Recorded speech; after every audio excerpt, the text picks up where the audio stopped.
Morning. Morning. Is everyone hungover? Oh my God, we would be such good kids TV presenter people. Yeah. Hey kids, let's make stuff. That was Here's a one bit I made creepy. ShaoDow. Jess. Hello. Hello. What got you here? A plane. So for those of you who don't know, I'm a professional rapper. I have sold over 25,000 albums independently just by traveling around the country and actually talking to people, to the point where I eventually opened a pop-up shop that sells my music, merchandise and headphone brand. I'm an artist ambassador for the FAC. I won the hardest working artist award at the AIM Music Awards last year. I have a book coming out as well this year. So good few things, but I guess what got me here was just hard work and actually just loving music and not being willing to wait for somebody else to give me the opportunity, and just trying to find a bit of a different way to make it happen. What out of those, 'cause obviously that's quite a lot of awesome achievements. How does it make you feel, kind of, I guess, talking to people, explaining that to an audience? Like, what's the highlight? For me, it's always the case that every day I could potentially meet a new biggest fan, you know, and you never know who somebody is until you talk to them. So the interacting part and explaining and sharing my music is always fun for me, because I love what I do. I think I'm dope, and I reckon a couple other people think so too. So it's just a case of finding those people who resonate with what I do. But again, it's just a case of being unwilling to wait around for the opportunity. I think you really have to create your own ins these days, because nobody's really going to give you anything for free. There's no handouts anymore, if there even were any in the first place. With that, what's your process, I guess, of identifying an opportunity, and then from identifying it to making it happen to delivering it to reflecting on its success, etc.? I was saying to an artist I was speaking to earlier that I think that nowadays the music business should be an extension of an artist's creative repertoire. So whether it be you're designing your own merchandise, or you're planning your own tour, or you're just thinking of a cool kind of PR campaign, I think all of that should have an essence of creativity in it, and an essence of your artistic identity within that as well. And that's where you can extend your general sphere of influence into everything that you do, and it becomes less kind of contrived and more you know. So when it comes to my merchandise, it's like this kind of stuff, it's just generally me, you know. It's stuff that I personally would wear, and most of the time I just make things for myself, and it's only because my fans really like them that I make more. But most of the time I'm just making stuff that I personally like, and because my fans like what I do and they have similar interests to me, they want to get involved as well, and they want to wear it as well. And I think that is a natural way to do it, rather than saying, okay, I'm going to make t-shirts because I want to make a load of money off people. It's kind of like, let me design something cool, and oh, hey, people want to buy it as well. That's nice, you know? That's a good segue. There's always one. That's a good segue. Talking about all these different products that you put out, how important is recorded music to that? Because that's such a divided thing now, right? Like, it divides people's opinion. Personally, I think it's extremely important, but I am old school with those sort of things. I love a CD. If I had a vinyl player, I would probably get some vinyls as well. But I think that the music has to be at the heart of it, because if it's not, then I don't know what I'm doing. You know, I'm not a musician, I'm not an artist, I'm just a guy who sells t-shirts or whatever, and I'm not, you know, I'm a musician, and that's what I do. And I think people, they want to buy into, and I use that loosely, they want to buy into what I do because they love the music first and foremost, and because they've resonated with what I'm saying and the artistry that I'm putting across in the audio world. And so they then want to explore other areas, whether it be the visual world, whether that's a live performance or that's a t-shirt or, you know, a video or something like that. You know, they want to then buy into the other aspects of what I do because of the music. And I think that you just give people more avenues to walk into your respective universe by having different things that you do, you know, rather than just the music. I think, you know, you can't make money off music these days, not in the same way, because of streaming, because of whatever. That's just the way it is. So you have to find other ways to make a living, because you can be dope at music, but that's not going to keep your lights on, unfortunately. So you do have to make some money at some point. But yeah. I know the story, obviously, of how you started putting physical stuff out, but do you want to tell everyone? Yeah, so it was literally, I was in university, I was doing my law degree, and I had a day that I was really low on money, and I was trying to work out when my student loan was coming in, and I just bought a CD printer. So I'd been to the studio recently, I had a load of tracks, I bought a CD printer, and I thought, let me print up some CDs, go out on the high street in Oxford and see if I can sell some CDs and make some money just to tie myself over for the week. It was a Friday. I went out, I started speaking to people, had a couple no's, tried not to cry, and eventually somebody pulled out a fiver out of their pocket and bought a CD. And I thought, oh, that's nice. And I kept going, sold a couple more, and I eventually walked away with, I think, £90 within about 4 hours. And it's like one of those light bulb moments where I thought, I didn't realize you could make money from music like this. I thought that you had to be signed. I thought that somebody had to give you money. I thought you had to have some sort of deal. I didn't realize you could actually just make some music, go out there and take it directly to the consumer. And people would give you money for that. So I kind of got addicted to it and went literally to every city I was going to say in this country, but we're not in England. In the UK, I've been to pretty much everywhere except Middlesbrough, and it's not because I hate Middlesbrough, I just haven't been there. Do you have anyone from Middlesbrough in the... I'm sorry if you are. No, like literally every country, every city, and just talked to people and sold my CDs, and that's how I sold 25,000. And I think that people aren't buying the CDs because they specifically want a CD, because you've got YouTube, you've got Spotify, you've got Apple Music, other streaming services are available. I think it's because people want to buy into the journey and want a piece of quote unquote history. They want something that they can hold. So I signed the CDs for them, and they've got a bit of memorabilia. I guess it becomes more, the CD is now a bit of merchandise as well as a medium to play music. But at the same time, I also do USB wristbands as well. So it's got my logo on it. You can wear it around your wrist, and you can plug it into a computer. So yeah. Explain the headphones as well. Oh. I was super impressed by this. I actually forgot about them. I forget half of the stuff I do. So these are wireless, but they also have a built-in MP3 player. So when you buy them, it comes with my music loaded onto it. So you don't need to connect it with your phone. I feel like I'm selling them. Anyone? This is my last pair, so I can't sell them to you, unfortunately. But yeah, so they've got a 16 gig memory card in there, which is preloaded with my music, so it plays the music directly from the headphones without having to connect it to a phone or an iPod or anything like that. So essentially, when you buy the headphones, it is branded with my logos on it, like so. But it is also, you can also just listen to my music as well. So it's just another way of getting my music into your ears, which I think is a nice way to do it, Yeah, leading on from that, because I remember when you said to me, you said, everything that I sell sells out. Yeah. What's the parameters that you set yourself for that in terms of, how much risk are you taking on? Don't go poor. That's literally my parameters. Just don't lose the house. Don't be able to keep the lights on. I take calculated risks. I guess I think about 90% of my income is invested back into what I do, because I'm a pretty frugal guy. I'm not really interested in stuff. I'm not very thing focused. I just want to be successful and want to share what I do with as many people as possible. So to that end, I have a finite amount of resources, and the way I look at it is the more money I can spend on progressing something that I genuinely love, the better. So if that means that I have to take a hit in my personal life, that's fine, because I don't need a lot of things. I prefer experiences, and the great thing about my musical journey is it gives me a wealth of experiences. It lets me meet some amazing people, all of whom I would please encourage you to come and say hello, because I'd love to meet you all, by the way. I'm not scary. So I forgot what the question was. I was kind of rambling. Well, yeah, it was just about kind of risk-taking. Risk-taking, yeah.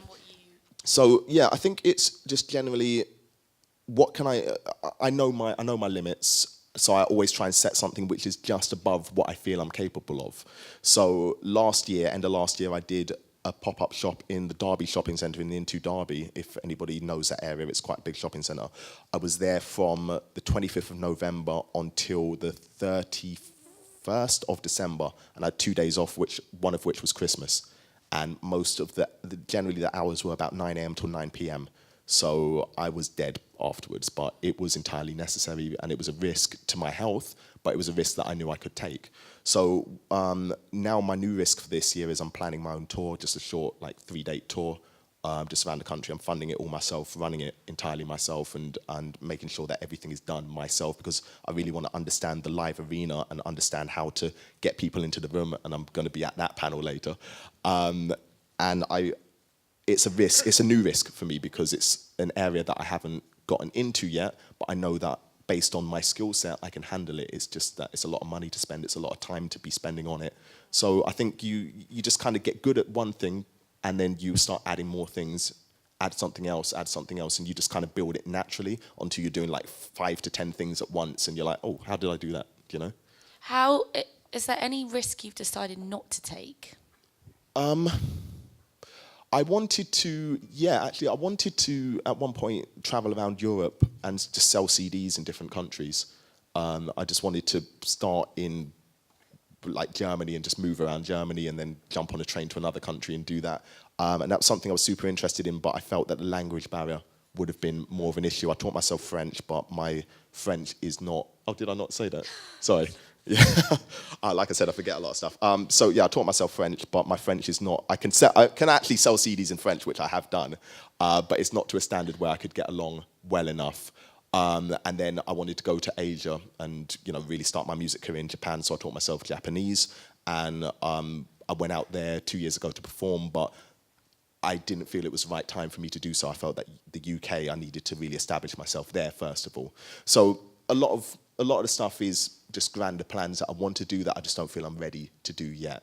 When those risks come up and you say that example, is it your artist head or your entrepreneur head that says no? Because obviously as an artist, you know, it can be a really... I'm not an artist, by the way, although I might look like one, but it can be a really insecure time.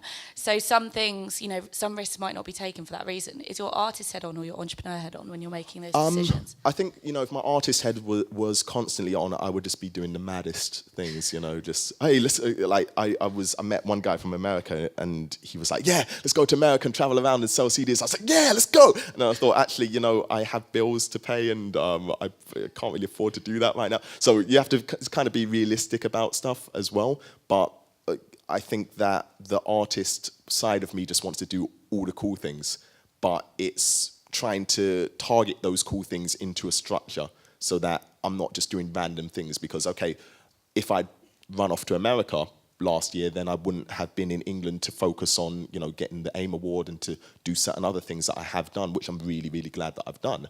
And I've been doing a lot of public speaking as well. Just so I do a YouTube channel where I advise independent artists on how to get to a stage where you can live entirely off your music. And that's something I'm really passionate about as well, just talking to people and sharing the journey and showing that there are different ways to do things. So you only have so much time in your day and you only have a finite amount of energy. So it's really deciding what is the best thing that I can do with my time that is going to take me to my goal. So I think more than anything, I just set goals, short-term goals, mid-term goals, and longer-term goals. And I think with everything that I want to do, is this fitting into those goals? And if it's not, then unfortunately I need to leave it for later. So one day, yeah, I'd like to run around America and just make fans, but that's not in my goals at the moment, which is to get my touring side sorted, to finish my book, to release an EP, to capital. I'm doing it. I don't know if anyone knows Ninja Warrior UK on ITV. Yeah, I'm on that this year as well. So, do we know the broadcast date? Yeah, I think it's like May, early May. I think it starts end of April, but I think my episode is around May. The reason being because when I was younger, I lived in China. I was training in Shaolin Kung Fu out there. And that kind of stuff is, yeah, I do a lot of stuff. I don't know why. And that kind of thing is all in my artistic identity. So whereas somebody else doing Ninja Warrior wouldn't necessarily make sense for me, and my fans know that's entirely up my street, because in the gym, I'm always swinging weapons around and stuff like that and doing random upside down sit-ups and stuff like that, and I film it for my fans. And so all of that is part of what I do as an artist, so it makes sense for me to be on something like that. So if I had gone to America, to go back to the thing, I wouldn't have been able to focus on all of that. So all of these things are within my goals of what I want to achieve for this year, so it makes sense. How do you balance? So you mentioned about the tutorials to other artists. From working with artists myself, how do you balance helping people that are essentially your competition? I know that's a tough question No, to no, say. I got Answer it. diplomatically. I got it. No, I can be like just on the cusp of diplomatic. I'm extremely competitive, and I always feel that I succeed a lot better when I'm competing against somebody. So one of my best friends is an artist called Zuby who I would travel around with and sell CDs with, and we co-run the pop-up shop. And I generally find that when he's doing really well in a day and he's selling a load of stuff, I get really salty and start trying to outsell him. And I think that works well because it keeps me on my toes. So for me, I want competition because it forces me to look at myself and think, am I doing enough? You know, because the moment you get complacent, that's when the art suffers, that's when the business side of things suffer, because you think, okay, well, I'm doing well enough, you know, I can just I could sit back and relax. Whereas if there's someone constantly on your tail, or if you're looking forward at somebody else and thinking, okay, they're doing better, why are they doing better, what can I do to catch up, you're constantly forcing yourself to improve. And self-improvement is a big thing for me. I'm always about how can I be a better person, how can I be a better artist, how can I be a better businessman, and what can I do to achieve that in a realistic time frame and within my budget. So yeah, I think helping other people is just something I want to do, and it's because nobody really ever told me, oh hey, you can do it like this, or you can save yourself 2 years by not making that stupid mistake that you're currently making. So now that I've made those mistakes, I can pass that on to other people and say, okay, you can do this, this and this, and you will get to this point and it will save X amount of time. And yeah, I don't mind doing that. As often artists can be pulled in a lot of different directions by their manager, their label. For you, what is something that you've heard or you've been advised that you totally disagree with? Quite a few things, actually. That you can only be successful with a label. Not that I dislike labels or anything like that. I just think that as an artist, you have a responsibility to get yourself to a point of success before a label should even be looking at you, realistically. And a lot of artists that I meet, their entire goal is, I'm going to get signed. And there is no in between. It's like, okay, I'm here, I've made some music, now I'm going to get signed. And there's nothing else to it. And I think that you need to take as much responsibility for your career and for your artistic direction as possible, so that when other people do come on board, you know exactly what they're doing, why they're doing it, and how they're trying to screw you over. So that if they are trying to screw you over, so that you're responsible. You know, I think people need to take a lot more responsibility for their journeys and stop relying on somebody to do it for you, because those days are past.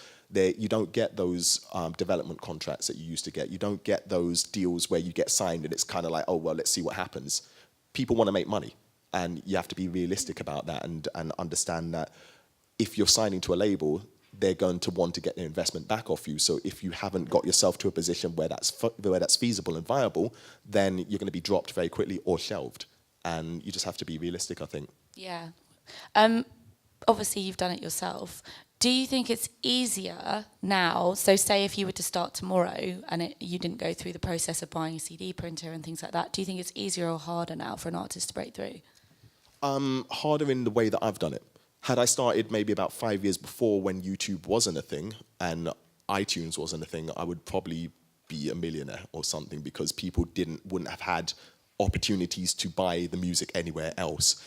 When I started, there were, people would either buy, or they would ask, are you on iTunes or are you on YouTube, that kind of thing. So I heard some of you may have been to Camden before and been harassed by people selling CDs. I'm not that sort of guy, but there were, from those sort of people, I've spoken with them and they told me that the days before YouTube was a thing, everybody was buying CDs, and it was very, very lucrative. And had I been doing it at that time, I think that I could have really reinvested the money into a lot of other things, excuse me. But it is what it is, I'm in the time that I'm in, and there's been a lot of transitions, and I'm still getting my head around the streaming side, really enjoying it. I'm enjoying how the music is evolving and the music industry is evolving. And I think you can't really fight these things as much as you might want to. If you want to work within this industry, and if you want to survive within this industry, you need to understand how the industry works and make the most of it based on your own skill set. Do you, touching back to the time over Christmas and kind of you talking about how nearly you burnt out, how do you manage that? How do you manage the risk? How do you manage, because it's so much pressure, because you're two things. It is, you know? yeah, it is a lot of pressure, and I think the constant pressure for me is the balancing of the business side and the music side, and often I feel that I'm doing a bit too... thank you. Yeah, sometimes I feel I'm doing a bit too much business. I'm sitting in front of a spreadsheet looking at my taxes and thinking, I just want to write some lyrics, you know, but it's all part of it. And in terms of balancing it, I think I'm just built like that. Unfortunately, you know, there's some people who can handle that sort of pressure. There's some people who can throw themselves in at the deep end and just get on with it. And there's some people who can't. And if you're not that sort of person, then you need to find the way that works for you. The way that works for me is that I just do it. You know, I don't worry about what's going on. I just get it done. But that's just how I am, you know. Do you practice any... I'll let you have a sip. Do you practice any type of well-being? I like to have my quiet moments. You know, I like to have my leave me alone, don't talk to me kind of time. Do you spend time making music during... When do you find time to make music, I guess? Well, the thing, I actually just recently invested in a home studio setup, so I've got a recording set up in my house where I can just record ideas down, which is really fun for me because I generally recorded in Southampton, which was about a 2.5 hour drive down there in order to get into the studio, and that was long. Now I can just set up my mic and just mess about, and I found that really fun, found that really enjoyable. My times to make music is generally when I'm traveling. So last year I just took a random trip to Croatia and Slovenia and was just writing out there. I'm here now, so I'm going to do a bit of writing while I'm here. When I'm on the train is a good time for writing. I like to take walks and just write. But my creativity kind of comes in waves, and I don't like to force it too much. You know, if I don't feel to write, I won't write generally, but I now know that I've just recently signed a distribution and publishing deal, and they want me to do stuff, and I'm like, oh man, now I need to actually... I was going to ask you about that, because obviously DIY, you know, people would say, oh, you sold out. I mean, there's been a whole uproar about Stormzy and his label signing to Atlantic and, you know, turning it back on ADA. What's your thoughts on that? Do you always want to be DIY? Obviously, you've just signed a publishing deal. Within reason. I think that if somebody is offering me a stupid amount of money to do what I want to do in the way that I want to do it, I'd be dumb not to take it. But if it's a case that, okay, we want to take complete control of everything that you do, and oh, by the way, you can't do a manga, and oh, by the way, can you stop doing that kung fu stuff because it's annoying, then I'm not really into that. I think that I've built myself to a point where I don't need to take the first deal that comes along. And I think that's generally the point that I was making earlier, that by taking responsibility for your direction and being in control of your artistic destiny, you are not so beholden to every single person who comes along waving a contract at you. You know, you don't have to take the first thing that is pushed under your nose, because you know that, in fact, I can make a living from what I do. And okay, it may not be at the level that you could offer me, but that's fine, because I can still survive and I can wait for the right thing, you know? It seems like a lot of artists often have those stories. Is there anything that you've turned down that you perhaps wish you hadn't? That I hadn't? You can talk about? I can tell you about something I turned down. Well, no, that I almost accepted that I'm glad I didn't, if that helps. Yeah? Yeah, so I almost got signed twice at the same time. There were two labels who were interested in me, both at the same time. And I went with one because they approached me first, and we hadn't signed anything yet, and they wanted me to send over to get in the studio and start recording stuff, and they wanted masters for things, and because I'd done my law degree, I knew what they were asking for, so I was very kind of wary about it until I'd seen a contract. And luckily I held out long enough for the CEO of the company to nick about 2 million out of the company and run off, so nothing happened. Are they in the room? No, he's not here. No. I think he's still being looked for, actually. But yeah, no, that was a lucky escape, because there was another artist on that label who I've never heard from since, and they had him doing some weird 70s stuff and some music that had nothing to do with what he was doing before. It was very odd, and the direction they were pushing him in, I don't think was the direction he wanted to go in, but because he was signed and all exciting, it was just do whatever. But I'm very hard-headed with that kind of stuff. You know, if I don't want to do something, I'm not doing it. you know. Talk more about your comic book. The manga. Yeah. Yeah. It's just something, I mean, again, this is something I'm really interested in. So the way that I got into Kung Fu was, I don't know if anyone's familiar with Dragon Ball Z. Yeah? Oh, there's a couple of smiles. Yeah, I love Dragon Ball Z. So I went to America when I was 11, and this show came on TV, and there was these guys flying around and fighting and shooting beams out of their hands. And I fell in love. I was like, what is this? I want it. And so I figured, okay, if I learn Kung Fu, I'll be able to shoot a Kamehameha, and that was literally my entire goal. So I started Kung Fu and still haven't been able to shoot one. I'm still working on it. And then I went to China thinking, oh, yeah, let me get the authentic thing. And along that way, I really got into kind of Eastern culture and just the general manga and anime side of things. Started reading a lot of the comics. For people who don't know, manga is basically the Japanese version of comic books and graphic novels. So it's kind of like Japanese Marvel or Japanese DC, but there's a whole world to it. So I started reading a lot of it, and I thought, wouldn't it be really cool if I was a manga character? And this was an idea that I've had for a very long time. But it's only now that the music is selling well and the merchandise is selling well, I've got a little bit of residual income, and I think, okay, I can either buy myself like a new wardrobe or a new car, or I can make a manga.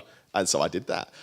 So I wrote the script for it, and I found an artist who was based in the Philippines who is absolutely phenomenal. If anyone wants to see, I probably should have sent Chris some pictures so that you could see it, but I'm stupid. So if anyone wants to see it, I do have it on my phone. I'll be happy to show it to you. And he's amazing. He's turned this little idea into something that's real and tangible. And I printed the first 40 pages of the book and had the actual book printed as a real book and made about 200 copies. Took it to my store and thought, okay, let me see what will happen with this. And it sold out in a month and a half. So I know that there is a market for it there. Not only from people who are into manga, but also people who are into my music, who ironically also like manga, because I think it's important to know your fans and know what they're about as well. And the people who listen to my music have similar interests to me, which makes sense, I guess. Do you have a big following? I should know this. Do you have a big following in Japan? Not really, no, but I hope to. And again, this is, that's where the manga fits in, because I will be able to translate that into European languages, into Japanese as well, and take that over there. And that is my segue into those countries. So going back to what I was saying before about going to those countries, it's about having the right way of doing it. And I think the manga will be that way, because that instantly allows me to do performances at comic book conventions, and then I get a free ticket, which I'm really happy about. I can do book tours. I can, perform in places like, what's it called, Forbidden Planet, which as a kid I used to go there and spend all my money. So that's fine. They can give me some money now. And it merges the worlds. So with music videos, I can bring that character into that kind of thing. And the book is about my journey as a musician. It just has a lot more fighting and special powers, but it essentially gives you an idea and a gist of how you build yourself to a point where you can live off your music career independently, and the sorts of things that you have to do and the journey that you have to take, and the setbacks and the struggles that are involved. So I want a young person reading that to get a very real idea of how difficult it is to be a successful musician, rather than just seeing the success stories on TV and thinking, oh yeah, I just need to be good at what I do and that's it. I just need to get signed and that's it. I just need to put my music online and that's it. There's a lot more before that's it becomes that's it. So I want to show that with the book. Obviously you're a businessman, were there any decisions you made which absolutely tanked? Like any sort of ideas where you just thought, oh, that was a bit of a blunder? Yeah, but then I learned from them. So there was a single that I put out last year with a singer that I really, really respect, called McLean, called Accent. And I love that song. And I thought that if I had any chance of doing really well on radio, it would be with that song. I employed a PR company who unfortunately didn't do what I needed to be done with it. And I spent a whole lot of money on it. And I felt really bad about it because of the amount of money that I'd spent and because the return hadn't given me what I wanted. But again, that's a learning experience, and I learned what to look for from a PR company and the kind of things that I need to do to make sure that a campaign is more successful. So since then, I then spent like 1/10 of the money on a campaign after that, and the song reached number 40 in the Spotify top 50 viral charts for the UK. So I don't really know how I did that, but I'm still trying to work that out. But the point is that that knowledge is in there somewhere, and there's a happy medium where I can achieve regular successes like that without spending out all of my money. So the point is that from that, I wouldn't even call it a bad experience or a failure. It's just what it was. You know, I mean, sometimes PR companies, as hard as they work, they can't, you know, I can't They really can't blame. Yeah. guarantee. So I'm not even blaming them like that. It's just one of those things. Maybe it wasn't the right track. Maybe it wasn't the right time, etc., etc. But the point is, I learned from that experience and made sure to apply that to my future endeavors so that I don't make that same mistake again. Actually touching on that, because I think that's often the question for independent artists: do I hire a PR company or do I not? What member of the team do you think is the most vital to adding value to your business? It depends what you do, I think, because if you're a band, then I think that's a completely different question. And it also depends what your direction is. So I think probably my merchandise manager is one of my most important team members because he facilitates the making of the garments which I then sell, which is the bulk of my income, which is then invested into other things. So having him there is fantastic, and I try and look after him as best as possible. So for the tour, I'm making sure that he's one of the number one people who's been looked after financially. So, and he is on he will get like a set amount of money, but he also then gets a percentage of what he sells as an incentive to make me make sure that the merchandise is selling. So, you know, I think for me, he's the most important person. But if you don't have merchandise in that way, then merchandise manager is not that important to you. Maybe your DJ is important, maybe your producer is important, maybe your lawyer is important. It really depends, you know. Yeah, for sure. What, as we're here at Fast Forward, what does the next forward fast, I don't know where I'm going with this, what does the year ahead look like for you? Okay, so right now, I mean, I'm in Amsterdam, so I'm going to enjoy the lovely sunshine that we have here. After that, I'm going back to the UK end of this month. I'm running a store in Norwich from the 28th on till I think the 8th, something like that. So if anybody is in Norwich, I'll be in the Castle Mall shopping centre, looking very tired. I'm also going to be speaking in Cambridge on behalf of the FAC as well, for the students there. Performing at a couple of festivals. There's obviously Ninja Warrior. I'll be releasing the manga, releasing a new EP probably about May, and then I'm touring in June, and that's the first 6 months covered. After that, I will see where I've gotten to, where my career is, and where my general profile is by then. Reassess, see what I did wrong, see what I did right, and then plan out the next 6 months and try and beat that. So generally, my plan for every year is just to be better than the last year. So I won 2 awards last year: the hardest working artist at AIM and the music artist of the year at the AME Awards. I've been nominated. I've been longlisted for the best urban act at the Unsigned Music Awards, which is really nice. So I somehow need to get 3 awards this year in order to do better than last year. So, yeah. There are obviously quite obvious answers to this, being, you know, I want to break America, I want to do this. But what are your, I guess, in 5 years' time, what are your objectives as a businessman and as an artist? I just want to be happy and proud of what I do and have a legacy and inspire people and entertain people. And the happy part is difficult because I think that happiness is a really relative thing, and no matter how much you have, human beings are just miserable sods, and you can have your own island and a jet and you're like, oh, I really wish I lived in the city, you know.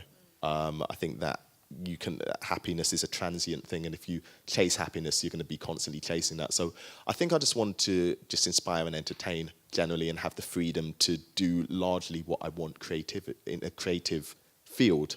So I'd like the manga to be a cartoon, an anime one day. I'd like to be a very well-respected and semi-loved artist. I don't want to be, you know, like super famous. I'd like to go to the supermarket and buy milk, despite the fact that I'm lactose intolerant and I'd never buy milk anyway. But yeah, I think a cult following would be nicer. So, you know, 10 to 50,000 really strong fans who genuinely support. 100,000 maybe. I don't want millions. Yeah, I'm fine with that. I'm quite low key. And I just want to travel and just perform in different countries and just be an artist as well as a businessman, and really merge the two worlds and be a creative business. Would you look at applying your... yeah. Sorry. Oh, would anyone like to ask a question? Sorry, I'm just talking, aren't I? I'm just waffling. Would anyone like to ask a question? Yeah, to the left. Sorry, I don't know your name yet. Thank you. I'm Melissa. Hey. Hello. I'm wondering what you find to be the most effective way to build your fan base outside of like your home base, or where you would just naturally play the most. I find, personally, it's going to where the people are. When you look somebody in the eye, I think you create a stronger fan. And I think half of the secret to why my fans are so genuinely plugged into not just my music, but my general journey and career is because they've met me. Some of them have met me standing out on the road in the snow, talking to them about my music, and they can remember that. So if you look at a lot of my YouTube videos, there's people who've said, I've met him here, I met him there, I met him 6 years ago here, or whatever. He was on crutches and I met him because I messed up my leg and I was on crutches selling CDs still. So, and I looked all of those people in the eye and I explained to them what my journey was, what my ambitions were. Here is my music, have a listen. Would you like to buy? If you do, cool. If you don't, you can find me here. But the point is, I went to them. And I think in a world that we live in now, where technology is so easily accessible, you get a bit complacent thinking, okay, I can just post online and build my fan base entirely online. And that's fine if you're good at that stuff. I'm not. So I think that you've got to go out there and go and talk to the people. And it's like being a politician. You don't see flipping Corbyn just on Twitter like, vote for me, please. Thanks, mate. He goes out there and knocks on doors and talks to people. And I think that you, short of not knocking on doors, but you need to actually go out there and interact with the people, whether that's putting on small shows in the cities where you want fans and funding that yourself and realizing that you're going to take a hit and maybe only 5 people will come, but you play such a good show that those 5 people bring a couple more people, and then you come again until you've got 100 people in the room. The point is, you go to where those people that you want to interact with are, and you make that happen for yourself rather than just relying on the internet to do it all for you. My pleasure. Hey. I don't know your name yet either. Hi. It's Mike for you. Hi. I was wondering, did you already also play in China, or are you planning to go play in China? I haven't performed in China, and I've heard that they've actually banned hip-hop in China, which is a little awkward for me. I really want to. I think the language barrier, again, is an issue, and I would need to find a legitimate and non-kind of contrived way to segue myself into that market. But I think that's a future thing, and that's for future Shao to worry about. Right now, I'm kind of just trying to get the UK right, because I think once I've got a firm establishment in my own country, it becomes easier to say, hey, you should book me because I'm good here, and a load of people here think I'm good. So rather than trying to skip across to another country before I've really gotten my solid base, But I'd like to perform in China. I didn't when I was there because I was there to train, and literally I was waking up at about 5 a.m. in the morning and running down a mountain before the teacher hit us with something sharp. So, true story. It was literally just training there, but I would love to go back to China and take my music there. But I think Japan, more so for me, is something of interest. Australia, Korea, to be honest, anywhere. Even America, it's not the highest of my list. Unfortunately, there's no specific reason. It's just that I think everybody wants to go to America, and I'm very anti. So I like to do stuff that other people don't do. So I instantly then want to go to Asia because nobody's really talking to me about that. I want to go to Australia. I want to go to Europe, etc., etc. I just want to go everywhere and see the world whilst entertaining. Hey. Hi, how are you? Hello. My name is Claes. I've been very inspired by your hustle and the self-improvement and all those things. Job done then. But how do you take days of when you just have a lack of motivation, or how do you deal with failure, stuff like that? That would be interesting too. I actually have a relevant story for that. So I'm working on my new single at the moment. Everything was pretty much done. I had this producer who had produced the track, etc., etc. I filmed the music video. The video was edited. I wasn't entirely happy with how it was yet, and I sent a load of notes about it. And then the editor said, you know what, come to my house and we'll sit down and edit it. So I sat in with the editor and we edited it. And luckily, because I'd taken the time to teach myself video editing, I knew how to say exactly what I wanted. So it was really hands-on. The video now looks amazing. I've got the artwork done. The artwork was sent to me and I wasn't happy with it. So then I got in Photoshop and redesigned it because I took the time to learn Photoshop as well. So the artwork was done, everything was ready, it was good to go. Then the producer emailed me and said, oh yeah, hey, I've sold the beat to somebody else, sorry, bye. And I was like, you what? So now I have no beat. So literally I've got a video, I've got artwork, everything, and I have no song. So that, I don't want to swear, annoyed me. So, but I think that with the failure, there is always opportunities, and with things going wrong, as to be expected, you have to find a way around it because things do go wrong. So I contacted another producer I know and explained the situation and said, okay, I need a very specific beat. Can you do this? And he said, yes, he can. So he's working on that at the moment. In the time being, I'm kind of just here, just like, but I know it's being taken care of, and I know that I've done everything in my power to make that happen. Now, maybe if I were more susceptible to failure, I might have just thought, oh, well, just scrap it. You know, I've spent a load of money on it, but now I don't have a track. I'm really upset. Forget about it and throw a tantrum. But you can't afford to do that because that's my artistry, and that is, to use a metaphor, though my music is every track is like one of my children. And just because my child is a little bit sick, I'm going to still help him out. And you know, this is a really weird metaphor. I don't know where I'm going with this. Great analogy. But the point I'm making is that there is always an opportunity, and there's always a way around things. For every no, there is a yes, but, you know, so there is ways around these sorts of things, no matter whether or not it looks absolutely impossible.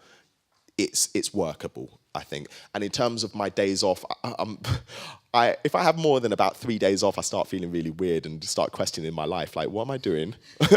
how do I make my income again? What? So I try not to take too many days off, but I think that it is necessary. I like to go to the gym. I've got a game that I play called Super Smash Bros. That's just kind of my thing. I'm really good at it, and so don't play me because you'll lose. Yeah, I think it's important to have those down days where you just shut off mentally and just reassess and kind of reboot sometimes. And I like to try and at least do that every week. We have time for one more question. Oh, a quick question. Oh, cool. No questions? No questions. Thanks, everyone. Thank you, ShaoDow. My pleasure.